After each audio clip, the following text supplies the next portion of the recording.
እግዚአብሔር በዚህ ጾም አልወጣ ያለንን አልላቀቅ ያለንን አመላችንን ይንቀልልን።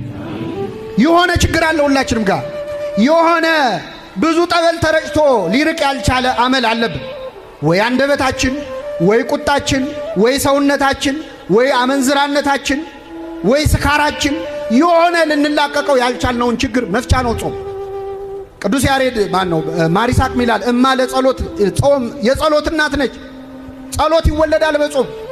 የጸሎት ሕይወት የሌለው ሰው እስቲ እችን ሰሞን ይጸልይ። ምክንያቱም ጾም ወደ ጸሎት ይገፋፋል። ልብ ብላችሁ ከሆነ ወደ ቤተ ክርስቲያን ብዙ ሰው የሚመጣው በፍስክ ነው ወይስ በጾም? አያችሁ፣ እማ ለጸሎት ትገፋፋል። ምግብ ስንበላ ጸልየን የምንበላው ስንጨርስም ስብሐት እንላለን በስርዓቱ። ግን ብዙዎቻችን ካረሳን እንኳን የማንረሳው የትኛውን ነው? አይሰማም። ቀድሞ ያለውን ነው። ለመሰላችሁ ሰው በራበው ሰዓት ይጸልያል፣ ሲጠግብ ግን ይረሳል።